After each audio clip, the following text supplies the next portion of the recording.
Well, it's Wednesday, and you know what it is, what it do, what it is. I am the Grizz Dakota Griswold. Welcome back to Yesterday Today. This, of course, is the show where we bring you some of the biggest gaming news you may have missed from Yesterday Today. And today we're going to talk about some studio mergers, some big current gen sales, and big DLC that people have wanted from this big 20 million seller game. But if you enjoy these videos, hit the like button. If not, well, holla at your boy in the comments. But also hit that red subscribe button if you're new here, and turn on all notifications because I post every day, Monday to Friday, 9 a.m. So that's out of the way. Let's get into the news. Alright, so let's start off with Games with Gold. And well, it's Games with Gold, so let's just call it off. TrueBrook from March 1st to March 31st. Sudden Strike 4 Complete Collection from March 1st to March 31st. And Lamentum, March 16th to April 15th. So the only thing that really seemed interesting, at least a little bit, was Lamentum. It's kind of a dark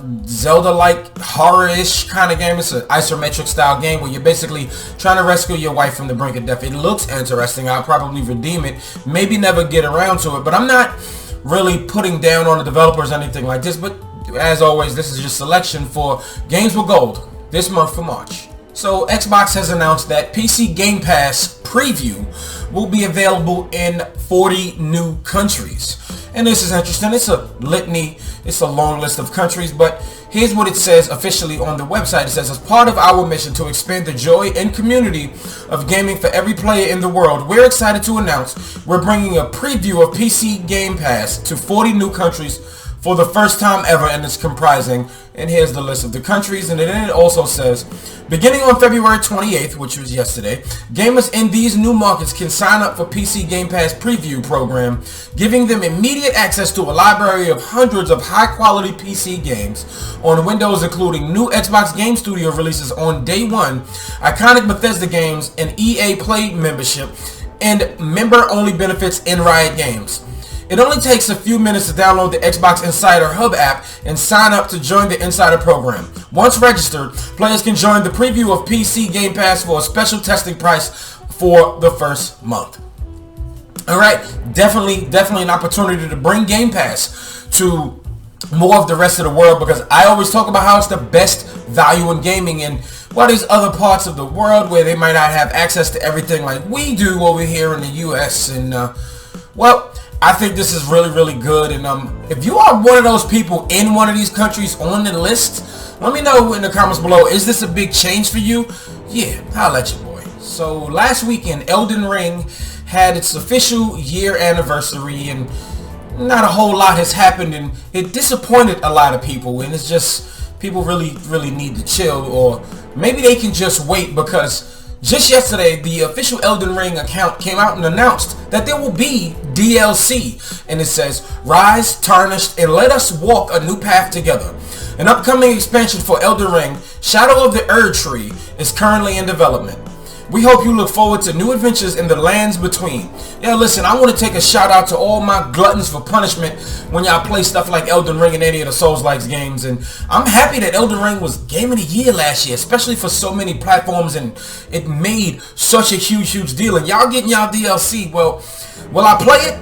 I'm going to keep saying yes, just to get y'all off my back, but I'm sure I'm not going to play it. Nah, I'm going to play it. Maybe not the DLC, though. I'm definitely going to try it, though. So the studio that made the Luminous engine and Forspoken is now merging into Square Enix, and yesterday they announced on their official Twitter account that it says, an update from Luminous Productions. You may have heard the news that Luminous Productions is merging with Square Enix. Beginning on May 1st, our talented team will join Square Enix to deliver new, innovative gaming experiences to players across the globe. Between now and then, we remain entirely focused on Forspoken. We are currently working on the previously announced patch to address overall game performance. We will deliver an update soon, and the DLC Entanta We Trust is on track for release this summer. Thank you again for your patience and support. When we established Luminous Productions in 2018, our vision was to make AAA games that fuse technology and artistry to deliver completely new play experiences. having the chance to do just that has been a dream come true. We appreciate you taking this journey with us and look forward to continuing to create new entertainment and experiences as part of the Square Enix family. Sincerely, the Luminos Productions team. Now, I don't exactly know what this means, but let's go ahead and speculate. Maybe they liked what they did with Forspoken and they said, maybe you want to merge with us so we can maybe manage it better. So, because it released in a rough state and then it's so mixed, and maybe they just want to, maybe, I guess, manage the team, have it a little bit better under control so they can maybe give it more resources to patch stuff up. I don't know, just to get them under certain tutelages. As long as nobody's losing their jobs, I'm okay with that, but I hope that they continue to make more games. They said they're focused on Forspoken in this DLC coming out, so maybe when this patch comes out, I'll officially get to it because I'm still very, very curious about it. But have you played Forspoken? Was it your vibe? Let me know down in the comments below. So now we have some official hard numbers for both the PlayStation 5 and the Xbox Series consoles, and, well, of course, the PS5 has a pretty good lead so far in the first 2 years. And when you go over to Ampere Analysis, they have some nice tidbits up, and it says the PlayStation 5 reaches 30 million install base and the Xbox Series is 18.5 million.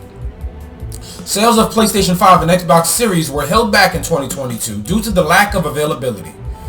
Microsoft's dual product strategy for its Xbox Series devices, which include the lower specification and more readily available Series S, means that it was able to maximize some of Sony's supply chain challenges and marginally increase its share of its unit sold sales over the year. However, the level of demand for the Series S during the holiday season, even with the pricing promotions, suggests that it does not have the high-end pull of its bigger brother. Yeah, I'm going to go ahead and agree with that. Just simply, I mean, you can't argue with numbers. You know, just like Jay-Z said, men lie, women lie, numbers don't. And, well, while I saw a lot of people picking Xbox Series S's and they said, oh, look, I can walk in and grab it because they just wanted something next gen, but PlayStation will always be king, and that's because maybe, you know, exclusives and acquisitions and stuff like that. And of course, advertisement, that's just definitely it. People just still don't think Xbox is up to snuff, and people maybe don't think that the Xbox Series X is worth as much as the PS5. When you got the PS5, you got so many games in a library, and just automatically people just get 2K, Madden, Call of Duty on the PlayStation 5, when it's all of those games are also available on the Xbox. And the Xbox Series is more powerful, but sometimes it has something to do with power because you got to kind of build upon for the Xbox Series S and X, and it also causes some difficulty for the Xbox, so, and that also helps the PlayStation. But then it also says the sales gap between PlayStation and Xbox unit sale will widen in H1 of 2023. Availability of PlayStation 5 improved towards the end of the year, especially in the US, and global stock has been much more regularly available in 2023. Ampere expects the gap between PlayStation and Xbox unit sales to widen in the first half of 2023, with Xbox Series X only becoming more consistently available in the second half of the year. Nintendo Switch ended 2022 with an install base of 119.5 million, surpassing PlayStation 4's install base during the year.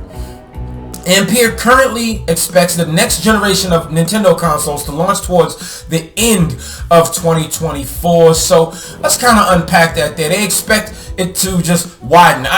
Yeah, why not? Because it's PlayStation once again, especially if this acquisition goes through or doesn't go through. I can't wait to see with it, because what if the acquisition goes through and now Xbox owns Call of Duty?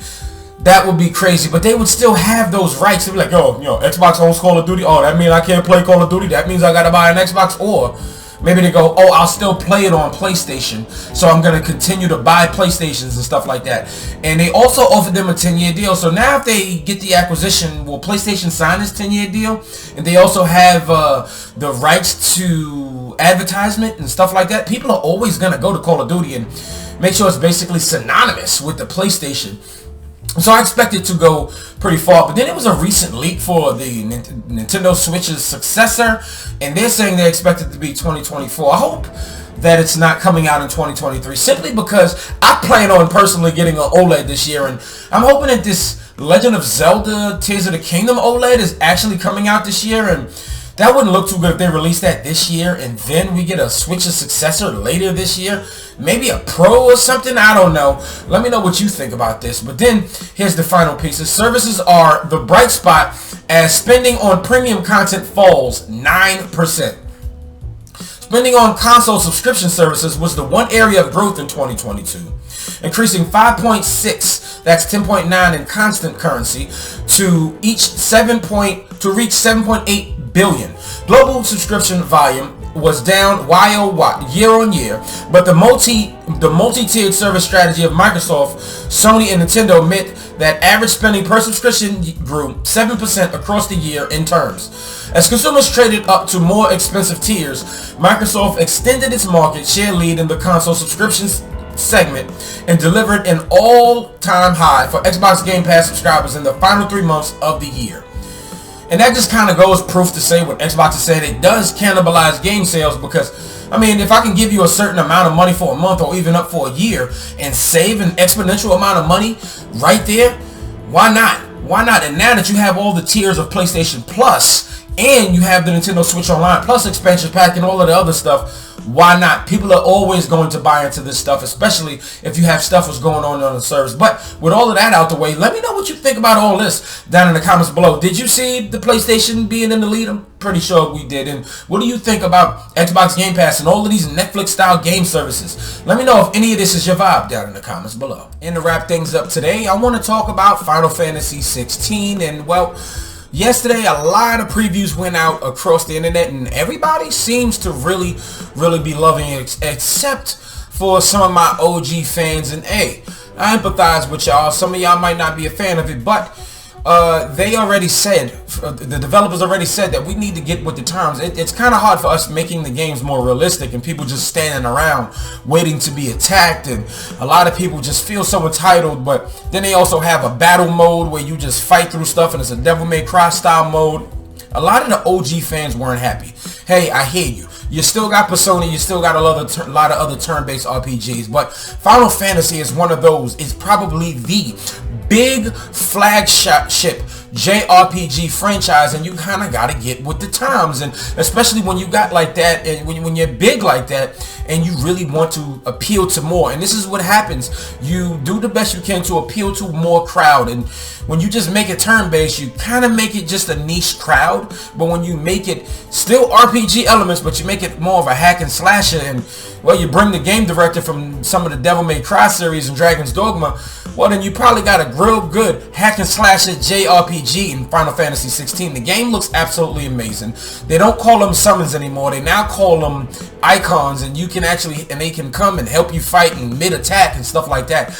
I like stuff like this. I'm really excited, and I can't wait till June and shut everything down, alright? I can't wait to play it for the next 30-40 hours. Now, I know I've mentioned I don't really like a lot of these open worlds or these super long games, but the combat looks like it's extremely satisfying. When you have combat like this, it actually makes the experience much more worthwhile. But let me know if you've seen these previews and if any of this is your vibe. Alright, y'all, that's a wrap for today. Let me know what you think about everything down in the comments below, whether it be that Elden Ring DLC. If you're an Elden Ring fan, how hyped were you when you heard this news? And talk to me about what you think about Final Fantasy 16. Me personally, I'm super excited. And then Games with Gold, you know, talk to me about it down below. And were you really surprised that PS5 has it's 30 million to Xbox 18.5 million sold?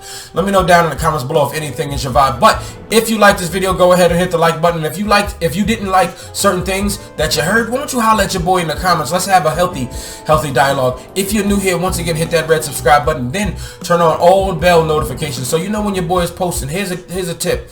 I post Monday to Friday, 9 a.m., helping you start off the workday, bringing you some of the biggest gaming news you may have missed from yesterday today. Thank y'all so much for watching, and this video is finito.